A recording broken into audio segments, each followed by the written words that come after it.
everyone, and welcome back to my channel of what it's like to be short-sighted part 2. So in my previous video I posted what it's like to walk around without wearing spectacles, and the outcome was pretty hazy. I literally couldn't see outlines of shapes, couldn't see text, where I was going, and it's pretty dangerous, especially if you're in the kitchen or on the road. In this video, I'll be doing something new where I would draw what I see without spectacles. Will it be something new and blurry, or will it be an unidentifiable object? Let's find out. First object, Obi-Wan Kenobi. So this is a toy my friend gave me a few years ago, and I would say it's quite complex with the details. There are fine lines with the clothing, with the shoes and the face. I'm pretty curious to see what will happen when I draw this thing.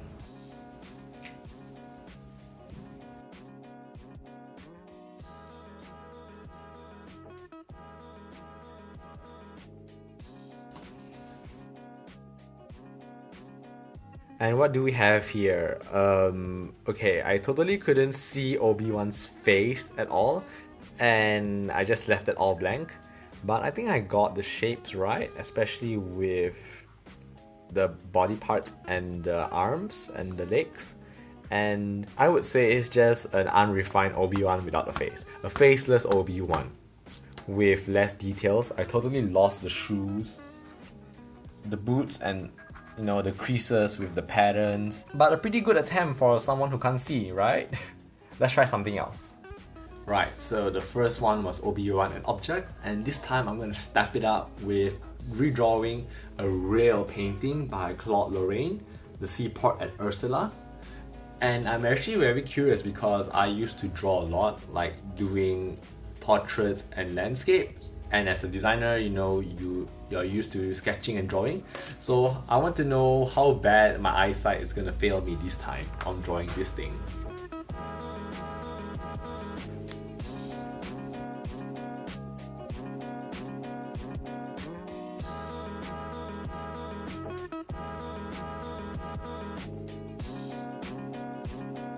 Oh my goodness, check out my masterpiece! Look at that! This work of art should be in a museum. I couldn't really make the faces of the people, and I just scribbled them because they just look like this. The boat was fairly recognizable as like sticks with rectangle pieces going through, and the trees were just a big blurry shrub. The lake was I couldn't see where it ended, so I just simply drew a line. But this one with the columns was the most identifiable object among all, and I could see easily. It's only the finer details which I couldn't see. So can you imagine this is what I would see if I was actually there, and if I was actually painting it with my own eyes without spectacles? It looked like this. Not this. This. This time I'll take it out on the streets and draw a real life scenario on the street, such as a building or a garden paveway. And this will represent an accurate description of a real life artist, a real life painter out the streets. Okay, where should we go and try it out?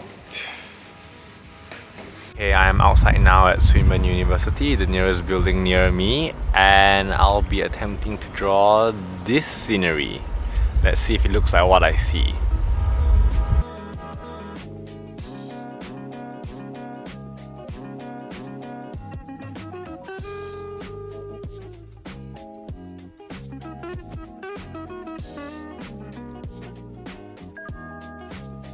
Okay, I see two trees here, a dustbin, a lamp pole. So these are all of the trees at the side. The tall tree blocking my view. So these things at the back are the buildings, which are supposed to be tall, but it looks like they're just floating squares. And I'm not sure what's this anymore. But overall, this looks like something a child would draw. So to recap, I've tested drawing without my glasses with 3 different things, such as a figurine, a painting, and a landscape. Do let me know in the comments what you all think below of these drawings, and also if you have the same condition too. I think this could possibly be a new type of art, like abstract art. some things that don't follow proportion, and it's special because we see it through these special eyes. So thank you all for watching, and do subscribe to my channel here, and also do click here for more of my weekly videos where I have vlogs and also shenanigans with food. And I'll see you all next time.